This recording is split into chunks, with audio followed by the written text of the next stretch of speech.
ఆచార్య శంకరులు గచ్చత్ వ్యాఖ్య.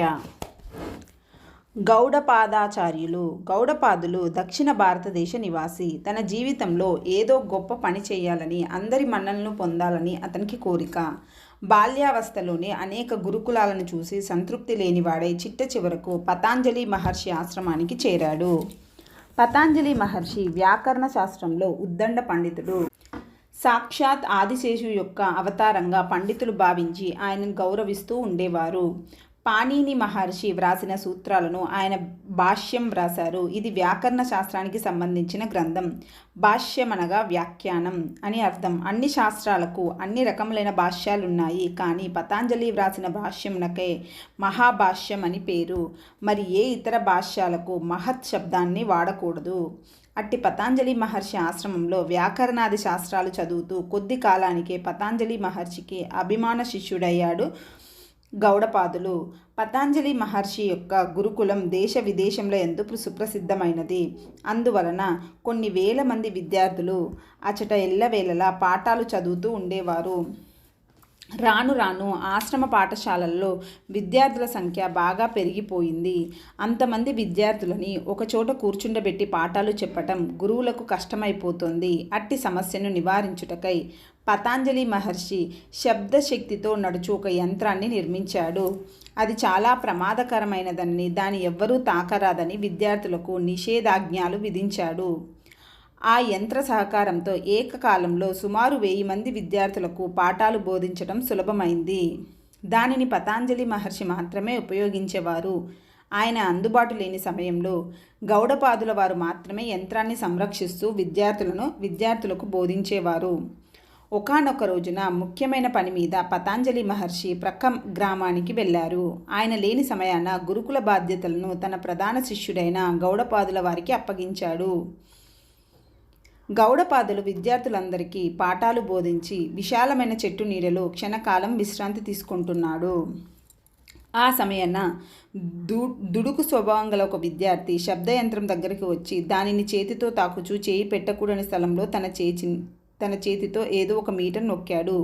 అంతే, పెద్ద శబ్దంతో శబ్దయంత్రం పేలిపోయింది. దాని చుట్టూ ఉన్న కొన్ని వందల మంది విద్యార్థులు క్షణకాలంలో బూడిదగా మారిపోయారు. కొన్ని వందల మంది గాయపడ్డారు. గురుకులమంతా బీభత్సంగా మారిపోయింది. ఎక్కడ చూసినా విద్యార్థుల శరీర అవయవ ఖండాలే. దుర్వార్తను విన్న పతాంజలి మహర్షి పరుగున ఆశ్రమానికి వచ్చాడు. ఆయన కళ్ళు వాచిపోయి ఉన్నాయి. వర్షధారల వలె కన్నీటిని స్రవిస్తున్నాయి. నోట మాట వచ్చుటలేదు. చాలామంది విద్యార్థులు నాశనమైపోయారు. కొన్ని వందల మంది గాయపడ్డారు. తను కష్టపడి తయారు చేసిన శబ్దయంత్రం విద్యార్థి వినాశానికి దారితీసింది అని దుఃఖిస్తూ పరిసరాలను చూస్తున్నారు. అదే సమయాన గౌడపాదుడు నెమ్మదిగా వస్తున్నాడు. మహర్షి ముఖం మీద దుఃఖం, సంతోషం కనిపించాయి. తన సహ విద్యార్థులందరూ చనిపోయినందుకు గౌడపాదుడు బిగ్గరగా ఏడుస్తున్నాడు. దుఃఖంతో పాటు అతని హృదయం భయంతో వణికిపోయింది. గురువుగారి అనుమతి లేకుండగా తన విద్యార్థులను శబ్దయంత్రం వద్ద ఉంచి బయటకు వెళ్ళాడు. అందువలననే ఈ ప్రమాదం జరిగింది. శబ్దయంత్రం ప్రమాదకరమైనదని అతనికి తెలుసు. తన తప్పును తెలుసుకున్న గౌడపాదులు తల ఎత్తి గురువును చూడలేకపోతున్నాడు. సిగ్గుతో తలదించుకొని నిల్చున్నాడు. ఇంతలో పతాంజలి మహర్షి ధీర గంభీర స్వరంతో గౌడపాద అని పిలిచారు. గజగజలాడిపోయి వణికిపోతూ సిగ్గుతో తలదించుకొని నిల్చున్నాడు గౌడపాదు. నా ఆజ్ఞను అతిక్రమించి ప్రవర్తించి పాపం చేశావు. దీనికి శిక్ష అనుభవించవలసిందే. ఈ క్షణమే నా ఆశ్రమం నుండి బయటికి వెళ్ళిపో. నీవు ఒక్కరికి మాత్రమే మహాభాష్యాన్ని ఉపదేశించు. అంతవరకే నీకు అది జ్ఞాపకం ఉంటుంది. ఒకరికి చెప్పిన తర్వాత నీ విద్యనంతా నీవు మర్చిపోతావు. నేను కూడా ఇక ఎవ్వరికీ మహాభాష్యాన్ని పాఠం చెప్పను. వెళ్ళు అని ఆజ్ఞాపించారు. గమనిక: ఉత్తర భారతదేశంలో ఈ కథ ప్రచారంలో ఉంది. శ్రీ దీన దయాళ్ ఉపాధ్యాయుల వారి మూలం నుండి ఈ కథను గ్రహించడమైనది. దీనిని శ్రీ పురిపుండ అప్పలాస్వామి గారు తెలుగులో అనువాదం చేశారు. గోవింద భగవత్పాదులు. దుఃఖభారంతో గౌడపాదుల వారి హృదయం పగిలిపోయింది. తలదించుకొని గురువులకు పాదాభివందనం చేశాడు. నేరుగా సద్గురువులైన పతంజలి మహర్షిని చూచు సాహసం కూడా చేయలేకపోయాడు. కన్నీళ్లతో ఆశ్రమం విడిచి బయటకు వచ్చేశాడు. తనకు గురుకులానికి శాశ్వతంగా బంధం తెగిపోయిందని కుమిలిపోయాడు. సద్గురు దర్శనం లేక దీనాతి దీనంగా జీవితాన్ని గడుపుతున్నాడు. అయితే మహాభాష్యం ప్రచారం చేయవలసిన గురుతర బాధ్యత అతని మీద ఉంది. పైగా ఒక్కరికి మాత్రమే ఉపదేశించమని గురువుగారి ఆజ్ఞ. మహాభాష్యం ఏ ఒక్కరికి తాను పాఠం చెప్పకపోతే శాశ్వతంగా తనకు జ్ఞాపకం ఉంటుంది. కానీ మహాభాష్యం జాతీయ సంపద. దాని తరువాతి తరానికి అందించవలసిన బాధ్యత కూడా ఆయనకుంది. మహాభాష్యాన్ని ఒక్కసారి చదివి గుర్తుపెట్టుకొని శిష్యులకు బోధించు సామర్థ్యం గల శిష్యుని కొరకై గౌడపాదులు ఎదురు చూస్తున్నారు. అట్టి శిష్యుని కొరకై పాదచారి అయి తిరుగుతూ వెదుకుచున్నారు. తన మనస్సులోని బాధను ఎవరితోనూ చెప్పుకోలేదు. దేశ సంచారం చేస్తూ గౌడపాదుల వారు ఉజ్జయిని నగరానికి వచ్చారు. అక్కడ ఒక విద్యార్థిని చూసి ఆనందపడిపోయారు. తాను వెతుకుచున్న వ్యక్తి కనిపించాడని సంబరపడిపోయారు. ఆ విద్యార్థి పేరు చంద్రశర్మ. అతడు పూర్వ భారత నివాసి. అతనికి వ్యాకరణం చదవాలని గాఢమైన కోరిక. పతంజలి మహర్షిని సందర్శించాలని, ఆయన దగ్గర వ్యాకరణం చదవాలని అనుకున్నాడు. కానీ కుటుంబ పరిస్థితులు సహకరించలేదు. అట్టి చంద్రశర్మకు గౌడపాదుల వారు మహాభాష్యాంతం పాఠాలు చెప్పారు. ఏకసంతాగ్రహి అయిన విద్యార్థి గురువుగారి విద్యనంతా ఆకలింపు చేసుకున్నాడు. మూర్తీభవించిన వ్యాకరణ శాస్త్రం వలె తయారయ్యాడు. గౌడపాదుల వారు నిశ్చింతగా ఉన్నారు. సచ్చిష్యునికి ఉపదేశించిన విద్య నిత్య నూతనంగా ఉంటుందని ఆనందపడిపోయారు. గురువుల శాప ఫలితంగా గౌడపాదులు భాష్యాన్ని పూర్తిగా మరచిపోయారు. అనంతరం ఆయన హిమాలయాలకు వెళ్ళిపోయాడు. బదరికాశ్రమంలో శ్రీ శకుల వారి వద్ద వేదాంత శాస్త్రాన్ని, యోగ శాస్త్రాన్ని అధ్యయనం చేసి వేదాంత శాస్త్రంతో సమన్వయం చేస్తూ ఎన్నో గ్రంథాలు వ్రాసారు. గౌడపాదుల శిష్యుడు గోవింద భగవత్పాదుల వారు. గౌడపాదుల వారు మహాభాష్యం పాఠం చెప్పిన చంద్రశర్మయే గోవింద భగవత్పాదులని ప్రాచీన గ్రంథాలు తెలియచేస్తున్నాయి. కేవలం వ్యాకరణంతో గోవింద భగవత్పాదులు తృప్తి చెందలేదు. వీరు కూడా హిమాలయాల్లోని బదరికాశ్రమం చేరి గౌడపాదుల వారి వద్ద వేదాంత శాస్త్రాన్ని అధ్యయనం చేశారు. అచ్చటి నుండి నర్మదా నది తీరంలో ఓంకారాశ్రమం నిర్మించుకొని శిష్యులకు వేదాంత బోధ చేసేవారు. కొంతకాలం బదరికాశ్రమంలో ఉండేవారు. ఈ విధంగా బదరిక, నర్మదా రెండు ప్రదేశాలలోనూ శిష్యులకు బోధనలు చేస్తూ ఉండేవారు. ఆ సమయంలో భారతదేశమంతటా కర్మ సిద్ధాంతం ఎక్కువ ప్రచారంలో ఉంది. కేవలం వైదిక కర్మలు, యజ్ఞ యాగాది క్రతువులు చేయుట వలననే మాత్రమే మోక్షం వస్తుందని వారి వాదన. ఇట్టి ఆలోచనకు, వాదానికి శ్రీ కుమారిల భట్టు ఆద్యుడు. ఈయన బౌద్ధుల వద్ద విద్యను అభ్యసించి బౌద్ధాన్ని ఖండించిన మహనీయుడు. గురుతిక్కార పాపానికి ప్రాయశ్చిత్తంగా అగ్నిలో ఆత్మాహుతి చేసుకున్న ఆదర్శవంతుడు. ఈయన శిష్యుడు మండన మిశ్రుడు. ఇతడు కర్మ సిద్ధాంతవాది. వీరినందరినీ జ్ఞాన మార్గంలో ప్రవర్తింపచేయాలని గోవింద భగవత్పాదుల వారి ఆలోచన. గోవింద భగవత్పాదుల వారికి కూడా వృద్ధాప్యం ముంచుకు వస్తుంది. మనస్సునకు ఉన్న దృఢత్వం, శక్తి శరీరానికి ఉండట్లేదు. ఇట్టి సమయంలో తనకు తగిన శిష్యుని కొరకై ఎదురు చూస్తున్నాడు. మకరందం దగ్గరకు మధుపం చేరినట్లుగా శంకరులు ఆశ్రమ ద్వారం బయట నిలబడి ఉన్నారు. పాదాభివందనం చేస్తూ శంకరుణ్ణి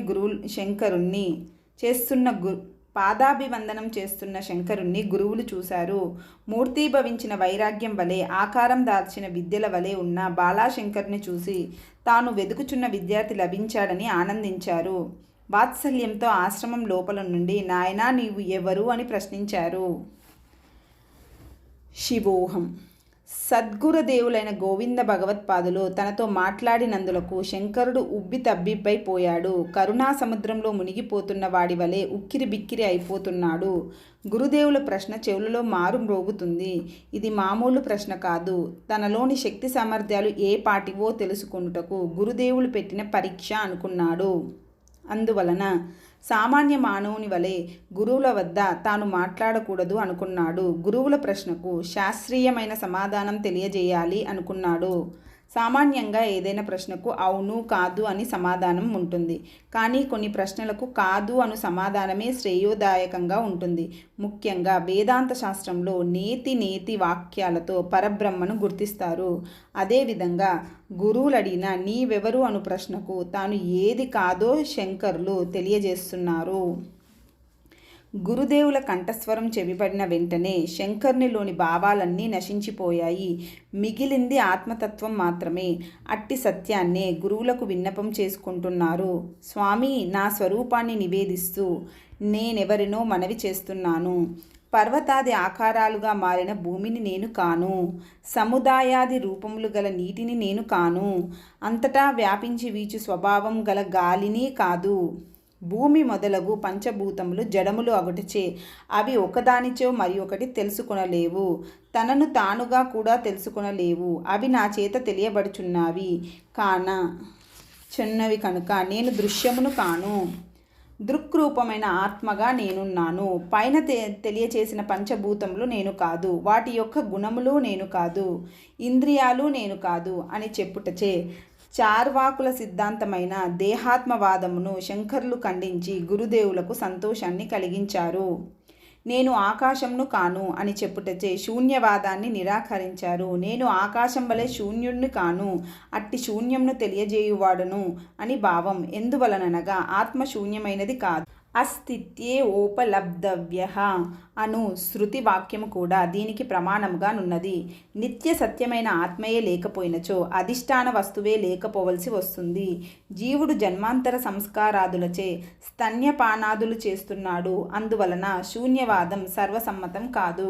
కొన్ని ఇంద్రియాలు వింటాయి, కొన్ని చేస్తాయి. మనస్సు ఆలోచిస్తుంది. మనస్సు జడం, అందువలన అదియును ఆత్మ కాదు.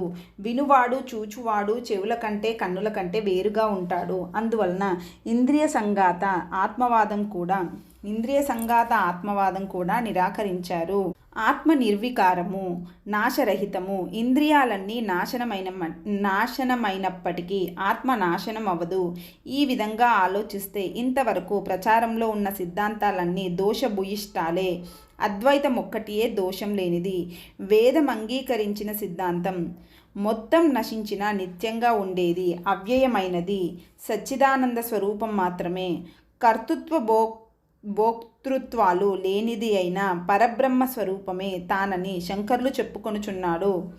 నేను సత్య జ్ఞానానంద స్వరూపుడను, పరబ్రహ్మను, నిర్వికారుడను, పరిపూర్ణుడను అని శంకరులు జీవ బ్రహ్మైక తత్వముతో తన స్వరూపాన్ని గురుదేవులైన గోవింద భగవత్పాదుల వారికి తెలియజేశారు. అందుకనే శివోహమస్మి కేవలః, శివోహం మొదలైన వాక్యాలతో ఆత్మ పరిచయం చేసుకున్నారు. శంకర్లు ప్రతిపాదించిన విధానాన్ని విని గురువులు ఆనంద పారవశ్యంతో మునిగిపోయి నాయన దగ్గరగారా అని ఆప్యాయంగా పిలిచారు. మహావాక్యోపదేశము. వ్యాసుడు, శ్రీ శుకుడు ఆదిగా గల గురు పరంపరలోనికి శంకరుడు ప్రవేశిస్తున్నాడు. గురువులైన గోవింద భగవత్పాదులు ప్రేమగా శంకరుని శరీరాన్ని తడుముతున్నాడు. ఆప్యాయతతో శిరస్సు నుండి పాదం వరకు తదేక దీక్షతో చూస్తున్నారు. శంకరుని మనస్సులోని దృఢత్వం కళ్ళలో ప్రతిబింబిస్తుందని గ్రహించారు. కానీ బాలాశంకర్లో ఏదో చిన్న తేడా కనిపిస్తుంది. క్షణకాలంలో బాలాశంకరుని శారీరక మానసిక స్థితి గోవింద భగవత్పాదుల వారికి అర్థమైంది. బాలాశంకరునికి సన్యాస కర్మకాండ పూర్తి కాలేదని గ్రహించారు. సర్వసంగ పరిత్యాగి అయిన బాలాశంకరునికి శిఖా యజ్ఞోపవేత సగం ఇంకా మిగిలి ఉన్నదని నిర్ణయించారు. కావున శంకరునికి శిఖా విసర్జన, యజ్ఞోపవీత విసర్జన చేయించాలి. దానిని వైదిక ధర్మశాస్త్ర ప్రకారంగా యథావిధిగా చేయించాలి. దానికి పలు రకాలైన హోమాలు చేయాలి. తనకు శరీరాన్నిచ్చిన వారందరికీ కృతజ్ఞతలు తెలిపి బంధాలను త్రెంచివేయాలి. సన్యాసాశ్రమంలో అన్నిటినీ విడిచిపెట్టాలి. చివరకు తల్లిదండ్రులు పెట్టిన పేరును కూడా విడిచిపెట్టాలి. ఆ పేరును మరిచిపోవాలి. జ్ఞాపకం చేసినా గుర్తు రాకూడదు. అట్టి నామకరణ బాధ్యతను కూడా గురువులే స్వీకరించాలి. బాలాశంకరునికి సన్యాస దీక్షను ఇప్పించు బాధ్యత గురువులైన గోవింద భగవత్పాదుల వారే స్వయంగా స్వీకరించారు. వైదిక కర్మలన్నీ సక్రమంగా పూర్తి చేయించారు. శాస్త్రోక్తంగా మహామంత్రోపదేశం చేసి అభిమానించారు. అటు పిమ్మట మహావాక్యోపదేశాన్ని చేసి తనను మించు వానిగా ఆశీర్వదించి తయారు చేస్తున్నారు. సన్యాసాశ్రమ స్వీకారం చేసిన వెంటనే నామకరణం చేయాలి. అది త్రిమూర్త్యాత్మకంగా ఉండాలని సాంప్రదాయ వచన. సృష్టికర్త అయిన బ్రహ్మ రజోగుణములతో కూడినవాడు కావున బ్రహ్మ సంబంధమైన పేరు గురువులకు నచ్చలేదు. శ్రీ మహావిష్ణువు సత్వగుణ సంపన్నుడు కానీ భోగాసక్తుడు. గంగాధరుడు తపోగుణ సంపన్నుడు. బాలాశంకరుడు సత్వగుణాన్ని తమోగుణాన్ని జయించాడు. త్రిమూర్తులు వారి వారి లోకాలకు మాత్రమే సంబంధించిన వారు. బాలాయతీశ్వరుడు 3 లోకాలకు సంబంధించిన వాడు అనగా లోకాతీతుడు. అందువలన త్రిమూర్తుల పేర్లు గోవింద భగవత్పాదుల వారికి నచ్చలేదు. పై 3 గుణముల గల వారి కంటే అత్యుత్తమమైన పేరును సూచించాలి అని ఆలోచించారు. శంకరుడు వచ్చి కనిపించిన వెంటనే అతనికి ఆనందం కలిగింది. కాబట్టి ఆనందం కలగజేయువాడు అను అర్థం వచ్చేలా శంకరుడు అను పేరును గురువులు నిశ్చయం చేశారు. శం అనగా ఆనందము లేక సుఖము అని అర్థం. దానిని కలిగించువాడు శంకరుడు. అయితే ఇదే పేరును తల్లిదండ్రులు కూడా పెట్టారు కదా అని ఆలోచిస్తే వారు త్రిమూర్తులలో ఒకరైన బోలాశంకరుని పేరును తమ భక్తి ప్రపత్తులకు న్యాయం కలిగే విధంగా కుమారునికి పెట్టి నోటి నిండా శంకరా శంకర అని పిలుస్తూ భగవన్నామస్మరణ చేశారు. కానీ ఈ శంకరుడు శాశ్వతమైన అఖండ ఆనందాన్ని అందించగల సమర్థుడు. దానికి శ్రేష్ఠాతవాచకమైన ఆచార్య పదాన్ని తగిలించి శంకరాచార్య అని నామకరణం చేశారు సద్గురువులు. అనంతరం గోవిందపాదుల వారి వద్ద వినయ విధేయతలతో వేదాంగాలను వేదాంత శాస్త్రాన్ని మరొక్క మారు కూలంకషంగా శంకరాచార్యుల వారు అధ్యయనం చేశారు. తాను నేర్చుకొనుటయే కాక శిష్యులకు బోధించారు. అంతేకాదు జీవితమంతా వేదాంతాన్ని ఆచరణలో పెట్టి సామాన్య జనులకు చూపించారు. విశ్వమంతటా వేదాంత జ్ఞాన దీపాన్ని వెలిగించి అజ్ఞానపు చీకట్లను దూరం చేశారు. మహామేధావి అయిన శిష్యునికి పాఠములు చెప్పుట గురువునకు పరీక్ష వంటిది. శంకరాచార్యుని వంటి తీవ్రమైన బుద్ధిమంతునికి గోవింద భగవత్పాదులు బహుదక్షతతో విద్యలను ఉపదేశించారు. తన శిష్యుడు ధర్మ మార్గంలో ఈ దేశాన్ని రక్షిస్తాడని ఆయన నమ్మకం. వేదాంత శాస్త్రంలోని విషయాలన్నింటినీ శంకరునికి నూరిపోశాడు. ప్రతి మాటలో, ప్రతి చేతలో, ప్రతి వ్యవహారంలో శాస్త్ర దృక్పథాన్ని చూపించి విపక్షులను ఏ విధంగా జయించాలో వివరించారు. అవతార పురుషులకు కూడా సద్గురువుల ఆశ్రయం కావాలి. శ్రీరామునికి వశిష్ఠ విశ్వామిత్రులు, శ్రీకృష్ణునికి గర్గ సాందీపని మహర్షులు, వ్యాసునికి పరాశరుడు గురువులయ్యారు. శంకరాచార్యుల వారికి విద్యలన్నీ వచ్చినవే. విద్యలు నేర్చిన వారు సద్గురుల వద్ద తీర్చిదిద్దపడతారు. గురు శిష్య సంబంధం నిస్వార్థంగా ఉంటుంది, లోకోపకారంగా ఉంటుంది. సద్గురువుల కరుణ లేకపోతే శిష్యుడు ఏ పనిని చేయలేడు, విషయవాంఛలని విడిచిపెట్టలేడు, తత్వదర్శనాన్ని చేయలేడు. అందువలన గురుసేవను నిస్వార్థంగా చేయాలి, నిష్కలంకంగా ఉండాలి. అవతార పురుషుడైన శంకరుడు సదా గురుస్మరణ చేస్తూ, గురు భజనలు చేస్తూ, గురుస్థుతి, గురుసేవ చేస్తూ, గురు దర్శనమైన వెంటనే సాష్టాంగ దండ ప్రమాణం చేస్తూ ఒక శిష్యుడు ఏ విధంగా సద్గురులను సేవించాలో ఆచరణలో చూపించి సమస్త శిష్యులకు మార్గదర్శకులైన వారు ఆచార్య శంకరులు. మూర్తీభవించిన శిష్యుని రూపాన్ని ధరించి శంకరాచార్యుల వారు సద్గురులకు సేవ చేస్తున్నారు. ఆయన ఎదుట బిగ్గరగా మాట్లాడడు, కోపమన్నది తెలియదు. వినయ విధేతలు ఆయన ఉచ్ఛ్వాస నిశ్వాసలు. గురువులు తినగా మిగిలిన దానిని మహాప్రసాదంగా స్వీకరించేవాడు. గురువులు ఉపదేశించిన మంత్రాన్ని మననం చేసుకుంటూ మంత్రాధీష్టన దైవతాన్ని ఆధీనంలోకి తెచ్చుకున్నాడు. అంతే, ఆయన యొక్క కర్మఫలములన్నీ నశించిపోయాయి, సంశయాలన్నీ తీరిపోయాయి, హృదయ గ్రంథులు వీడిపోయాయి, అహంకారపు ఛాయలు తొలగిపోయాయి. శంకరాచార్యుల వారికి హిమవంతుణ్ణి మించిన దృఢత్వాన్ని సద్గురువులు కల్పించారు. చీకట్లను తొలగించే వేదాంత భాస్కరునిగా తయారు చేశారు. దేశంలో విజయ దుందుబులు మ్రోగించవలసిన శక్తి సామర్థ్యం, ప్రజల ఎడ వాత్సల్యము నింపారు. ఈనాడు మనకు శంకరాచార్యుల వారిలో కనిపించే ప్రతి శక్తి, ప్రతి సద్గుణము అన్ని సద్గురువులైన గోవిందపాదుల వారి అనుగ్రహంతో లభించినవే. జై గురుదత్త.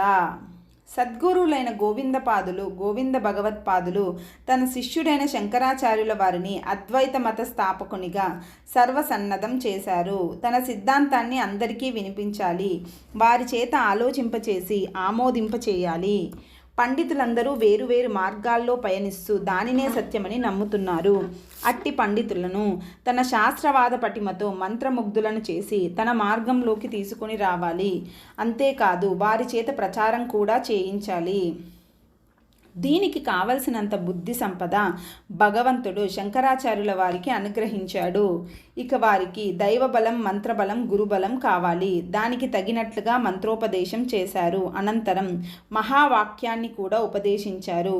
ఉపనిషత్తుల్లో రహస్యాన్ని ఏకవాక్యంగా చేయగా వచ్చిన దానిని మహావాక్యం అంటారు.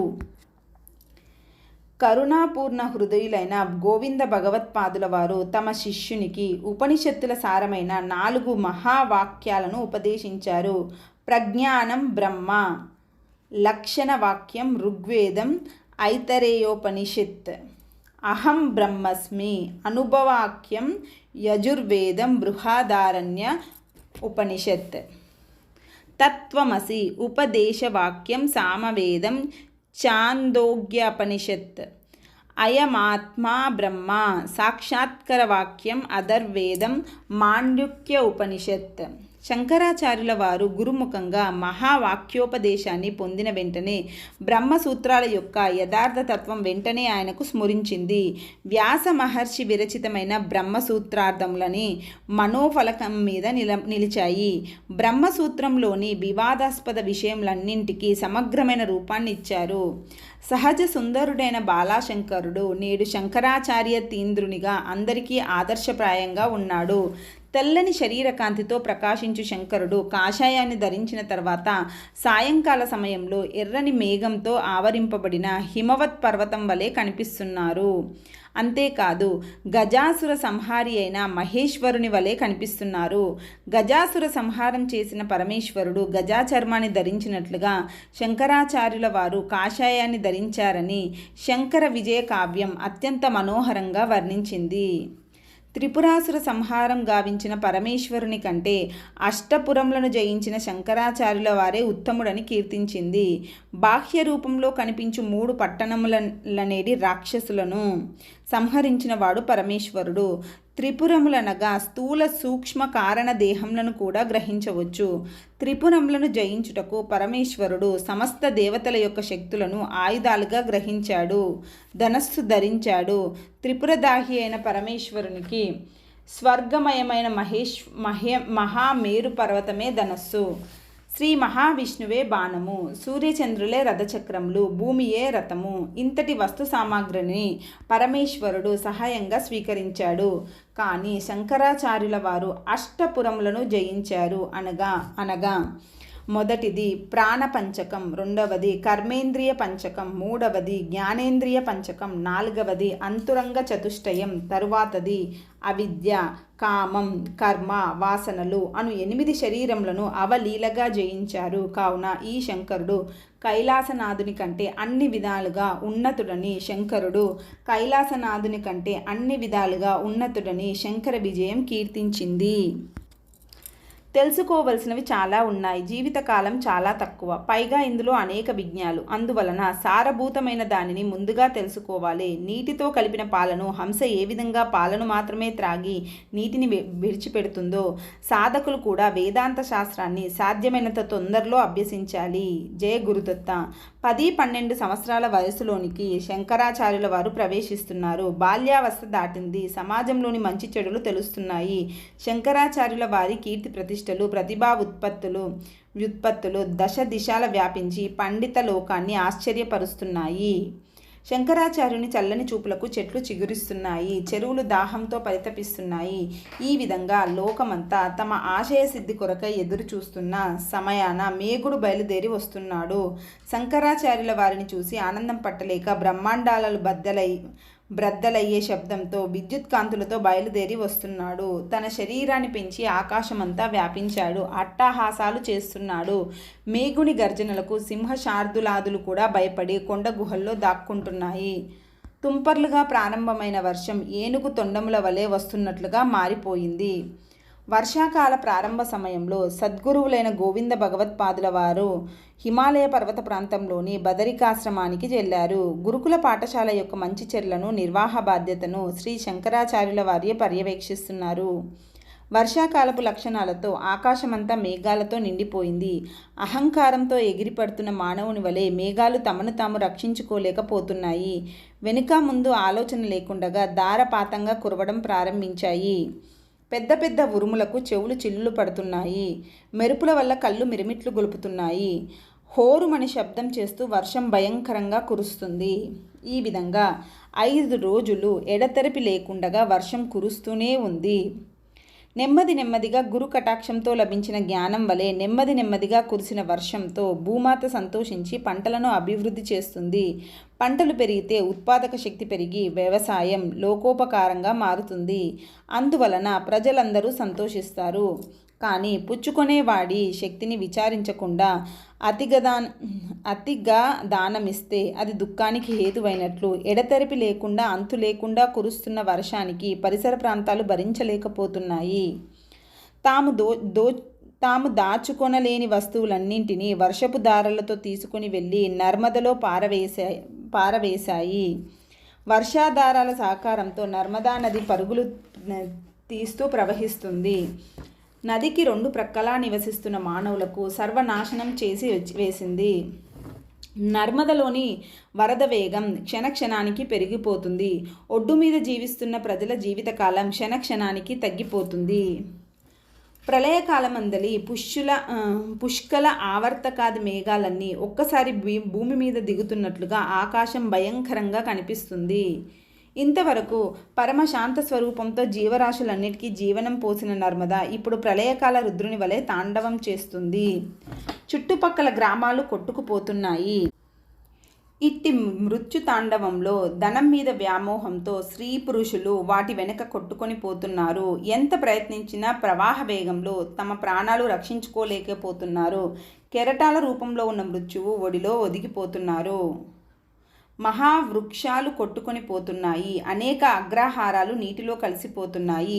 ఆకాశం చిల్లుబడిందని మేఘం గర్జన రూపంలో చెప్తున్న నర్మదా నది తన యొక్క హోరుతో దాన్ని వినపడనివ్వటం లేదు. దానికంటే గట్టిగా అరుస్తూ ప్రవహిస్తుంది.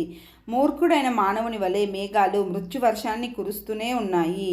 శంకరాచార్యుల హృదయం కరిగిపోయింది. ప్రశాంతమైన నర్మదా ప్రళయకాల రూపంలో గ్రామాలను మృంగివేస్తుంటే మిగిలిన వారు కొందరు గోవింద భగవత్పాదుల వారిని ఆశ్రయించి రక్షించమని ప్రార్థించారు. కానీ ఆ సమయాన గురుదేవులు లేరని విని హతాశులై ఆశ్రమంలో ఉండిపోయారు. వారందరి ఆర్తనాదాలు శంకర్లు విన్నారు. వారిని చూసి జాలిపడ్డారు. నర్మదను మించిన కరుణా సముద్రం శంకరుని మనస్సులో ఉప్పొంగింది. నర్మదను అణిచివేయడమే తన కర్తవ్యంగా భావించారు. ప్రజలకు కష్టకాలం వచ్చినప్పుడు ముక్కు మూసుకొని జపం చేస్తూ వేదాంత వాక్యాలు చెప్పే సన్యాసి వంటి వారు కాదు శంకరాచార్యుల వారు.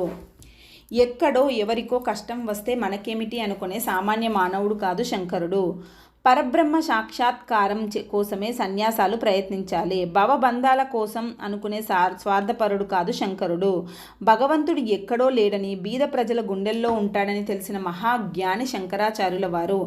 ఆర్తుల ఆక్రందన వినబడని వారికి భగవంతుని శాంతస్వరం కూడా వినిపించదు. దీనుల యొక్క అంతరాల్లో భగవంతుడు నివసిస్తాడని గ్రహించిన తత్వవేత్త శంకరాచార్యుల వారు. అందుకే శంకరులు సద్గురువులయ్యారు. ఇట్టి మహాపురుషుల లోకోపకారంగా పనిని ప్రారంభిస్తే ప్రకృతి శక్తులన్నీ వారి ముందు తలవించి ప్రాదక్రాంతులవుతాయి. ఆచార్య శంకరులలో ధైర్యం, దృఢత్వం, పటుత్వం, కారుణ్యం ఉప్పొంగాయి. వెంటనే ఆయన పెద్దదైన క్రొత్త కుండను తెప్పించారు. దాని యొక్క చేతిలో పట్టుకొని నర్మదా నదికి ఎదురుగా నిలబడ్డారు. కనులు మూసుకొని సద్గురులను స్మరిస్తూ మనస్సులో నర్మదను నిగ్రహించుకోమని, సంయమనంతో ప్రవహించమని, నర్మదా మాత నీ యొక్క పాదపద్మాలను నమస్కరిస్తున్నాను తల్లి అని 8 శ్లోకాలతో ప్రార్థించారు. అంతే. పాములు పాడు తన పాటతో బుట్టలోనికి పామును పంపించినట్లు నర్మదా నది కిక్కురుమనకుండా శంకరాచార్యుని చేతిలో ఉన్న కుండలోనికి దూరిపోయి ప్రశాంతంగా కూర్చుంది. మరునాడు నర్మదను చూసిన వారు ఆశ్చర్యపోయారు. మండు వేసవి నాటి కాలాన్ని గుర్తు చేస్తూ చిక్కిపోయి కనిపించింది. బాధితులందరూ శంకరాచార్యుల వారిని ఆశ్చర్యంగా చూస్తూ పాదాభివందనాలు చేశారు. ఇది కలయా లేక మాయా అని విస్తుపోతూ సద్గురువుల యొక్క కరుణ ఏ విధంగా ఉంటుందో భక్తులకు అవగతమైంది. దీనిని యోగమాయగా కొందరు అభివర్ణించారు. ప్రకృతి శక్తులన్నీ శంకరుని ఆధీనంలో ఉన్నాయని మరికొందరు కీర్తించారు. జగద్గురు తత్వం ఇదే అని అందరూ శంకరుణ్ణి అభినందించారు. మరికొంతకాలానికి గోవిందపాదుల వారు వచ్చి జరిగినది తెలుసుకొని చిరునవ్వు నవ్వారు.